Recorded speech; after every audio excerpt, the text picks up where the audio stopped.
Association of Bay Area Governments, the United Nations Agenda 21, which has been renamed to just Sustainable Development. They don't want to call it Agenda 21 anymore. But they are actually admitting a lot of the stuff on their newly redesigned website on the Association of Bay Area Governments. What is Association of Bay Area Governments? You might want to know.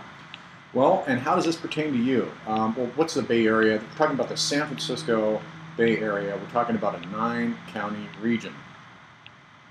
There's a 9-county region for the San Francisco Bay Area, and it has a regional government. Yes, there is a regional government here. They're called councils of governments, and they're all over the United States. And councils of governments are a conglomerate of different individuals from different government entities. Could be county level, city level, and state level. And what they do is they get together and they make planning. And they're trying to figure out how they're going to get money. Well, anytime somebody's needing money, there's a lot of times there's going to be, in the government, there's going to be interests that are going to have money, and they're going to say, well, we're going to give you the money, and we're going to give you some strings to that money too. And so it's no surprise that that would happen. It's pretty much you'd expect that to happen. So what am I talking about here is the priority development areas and the priority conservation areas and Plan Bay Area. Plan Bay Area is a comprehensive spending plan. And they say right here, it's an integrated land use and transportation plan that tackles pressing issues such as accommodating population growth while keeping the region affordable for all our residents, providing open spaces, protecting the environment, accommodating transportation needs, and reducing greenhouse gas emissions. Plan Bay Area was released in July 2013 in coordination with the Regional Transportation Plan and Regional Housing Needs Allocation for local jurisdictions. And then they link to the One Bay Area plan from onebayarea.org, and you can click through on that and you can find out that this is a $292 billion spending plan, up $3 billion from when I originally wrote about it in 2013. I wrote about it right before the plan was so-called voted on. What they did is they put a public announcement, which nobody really knew about, but it was publicly announced. And the meeting was in Oakland at the Marriott. And I went there. I wasn't early enough to where I could get in line enough to be able to voice my mind on 30 seconds. But what I witnessed was extremely bizarre. And before I get into all the idiosyncrasies and the collusion and the strangeness of it, what I want to talk about is that this is not a local plan. Okay, when they say that priority development areas are areas that communities identify as possible areas to grow, that is not true. What they did is ABAG came and they decided what a priority development was going to be based on the existing infrastructure that we have, based on where people are and where the roads are and where the development's going to take place and how many people are going to live there and what jobs they're going to be doing. This is a massive social engineering experiment taken over by central planners. Now, we'll explain why those central planners are very dangerous and why they've shown that they're totally irresponsible.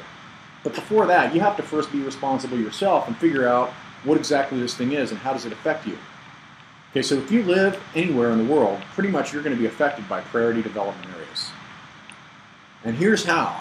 If you search it, if you just Google priority development area and you search that, type in your city name, you're going to find that it's all over the place. They got these things in Miami, they've got them in Illinois, they've got them in Queensland, Australia. Now the Australians are a little more attitudinal about this sort of thing, and they don't really like Plan Bay Area, or sorry, they don't like Agenda 21 Sustainable Development. Plan Bay Area is what they call it here. But in the San Francisco Bay Area, people don't really seem to be getting that upset about it. We can also see that there is a plan for Los Angeles. GELES. And the Sustainable City Plan. And it's the same thing. Environment, economy, and social equity. It's the 3 E's of ICLEI. Okay, so now we're getting into another thing. This rabbit hole's getting deeper. ICLEI? What's ICLEI? Who's heard of ICLEI? Well, most likely you haven't heard of it. They are an organization out of Bonn, Germany, and it's used to stand for International Coalition for Local Environmental Initiatives. Now it doesn't stand for anything anymore because they keep rebranding and trying to change their image so that they can distance themselves from the globalist agenda that they really are. Local governments for sustainability, there's nothing local about it. What they do is they'll come into your region and they'll get the regional governments involved in planning. They'll give the regional governments these plans where the regional governments can then get grants. In our region, for ABAG, for Plan Bay Area, there's One Bay Area grants. Right? And they get these by doing these sustainable development plans, by putting in LEED certified buildings, doing infill redevelopment, transit-oriented development, and all in the name of all the stuff they talked about earlier on the ABAG website, which is stopping global warming, reducing the greenhouse gases.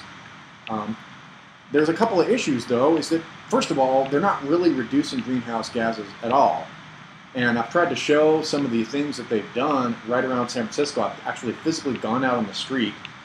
I've got another example of one where they put in a huge multi-story, it's like a 50-story black building.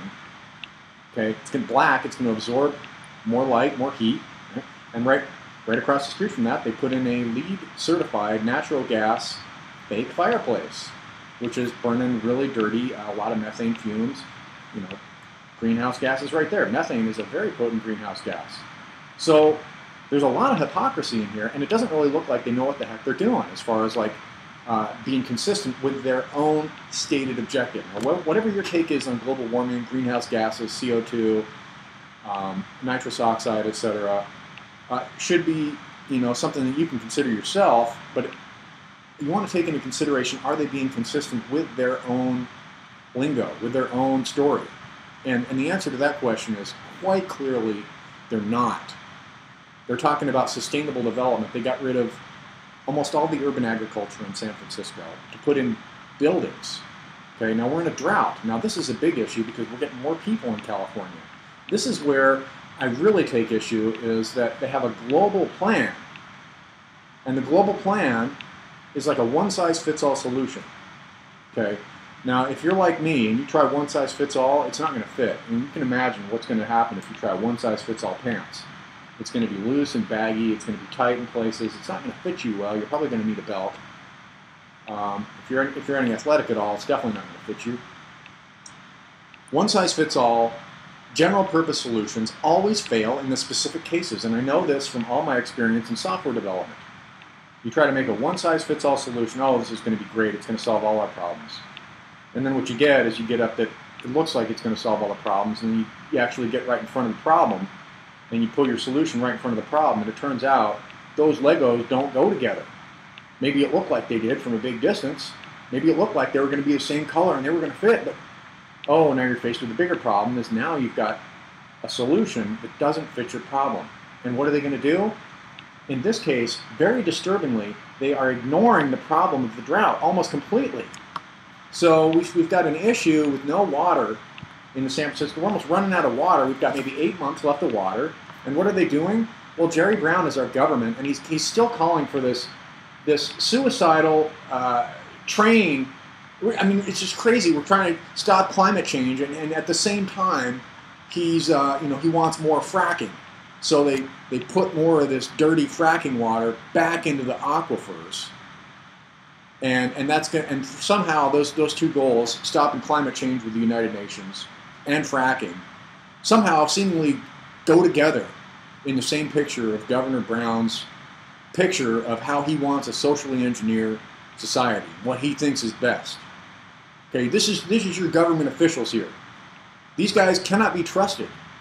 And that's why it's up to you to really pay attention to what in the heck they're doing, because these guys are scary. And I don't trust them at all. What happened with the water here? Why don't we have any water? Well, they let it all out because they wanted to save a fish. Okay? And they're continuing to use tons of water for agriculture. They're polluting the groundwater with fracking. And most of our water is really going to agriculture here. And they talk about it right here on this website from the UCLA.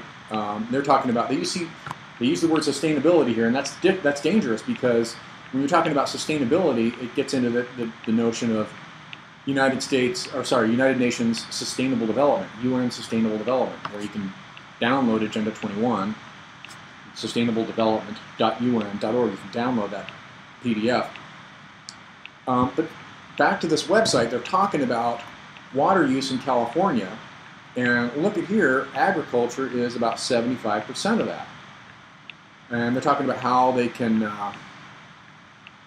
probably reduce it if they use gray water systems. So what are they doing to implement gray water systems? Absolutely nothing. There's no gray water systems here. There's no urban agriculture here. They got rid of it. We could potentially be growing some, even if only 5% of our food here, that was maybe a little more drought-resistant type of plants that we could be eating. But no, in San Francisco, what do they want to do? They want to get rid of all that. Get rid of all the urban agriculture, any farms, make sure that there's no more bees, no more hummingbirds, and then put in more housing and high-rise buildings, and then pack everybody in. So we're going to have 30% more people, according to this plan, and we're not going to have any water. I mean, this is just suicidal. Packing everybody into the city when we're running out of water is very disturbing and very alarming. And on top of that, they're going to dump the water out for this fish. They've been doing that since 2009. They're trying to save this fish. It's called the Delta. It's the smelt.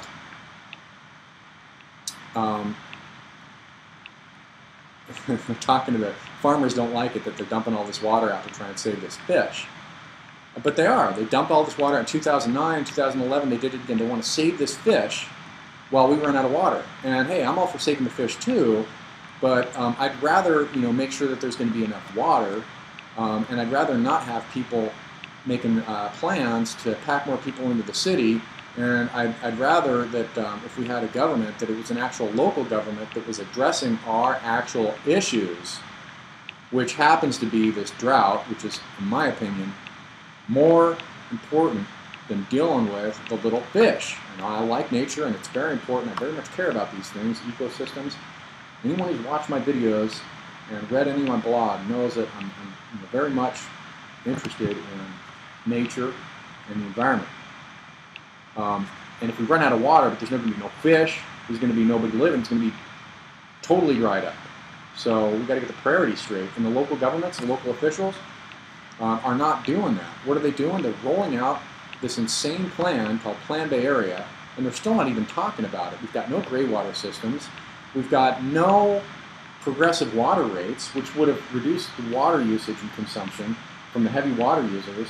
Probably would have saved about 20% water, but they don't want to do that. I mean, everybody knows progressive water rates will reduce water consumption. Cuts back on the heavy water users. They realize that the water bill's doubled, and they realize that if they use less, then they pay a lower rate per gallon, or per cubic meter, however they're measuring it. They pay a lower rate. But they don't do that. They don't do any of that. They don't really do anything. I mean, they've got some ads on the buses telling people to use less water, and that's good. So at least they acknowledge that there's an issue. But too little, too late, and they're still heading down the path, and this suicidal path of packing everybody into the city and running out of water at the same time. It is totally insane. Jerry Brown and all the people on ABAG, which includes Ed Lee, and I don't know if Gene Kwan is still there, Eric Marr, and Jane Kim, and a lot of other people. You can find out who all is on ABAG by going to their website. You can find their PDFs and stuff. Actually, their PDFs, they'll still deny that Plan Bay Area has anything to do with United Nations Agenda 21. And maybe in a way they're almost correct, because they've pretty much renamed Agenda 21 to Sustainable Development, which is something that Plan Bay Area does call themselves. They do call themselves Sustainable Development. And so we looked at the LA plan, but we also have Plan NYC. Actually, it was Plan YC, specifically what it was called. And this was Governor Bloomberg, who is in the mayor's coalition. And Mayor's Office of Sustainability, we've got the same sort of thing here. Resilient city, we see the same keywords: climate change, resilience, social equity, economy. Same thing. It's really the same thing. You can download it. The PDF actually has the same colors and fonts and everything. It's got the ICLEI logo on it. Same deal. Might be able to find an image of it here. Yeah, there it is. Plan NYC. Right there. Take the ICLEI logo off it. Looks like we did. Yeah, I don't see the ICLEI logo on there now. But there it is. Same thing. It's all over the United States. Google sustainable development in your area, priority development areas, and your city name. Chances are it's already there and you don't even know it. You didn't vote on it. They're getting everybody out of the rural areas by changing land use laws, by putting all the money into the city through sector-specific spending. And in the San Francisco Bay Area, that happens to be more towards technology jobs. We've got lots of tech jobs here. Globalists talk about how technology is the future, and they think that's a great idea. The thoughts on that don't really matter. The point is, they're doing it, and you're not involved in this plan. They may invite you to some meetings and try to get you to think that it's your idea, but it's not. This plan comes from a bunch of different organizations and is originating from the United Nations. And so really what I want you to do for this is not to try to have a solution to this, but to be aware of what's really going on and to think that maybe your local government is as insane as the San Francisco Bay Area government is, and to recognize that the government is totally insane. You can't trust them, so they're not going to keep you safe. All these liberals who think that voting for a Democrat like Jerry Brown, always dumping the want the fracking water to get dumped back into our aquifers. I mean, look at this guy. Come on, don't put your faith in any of them.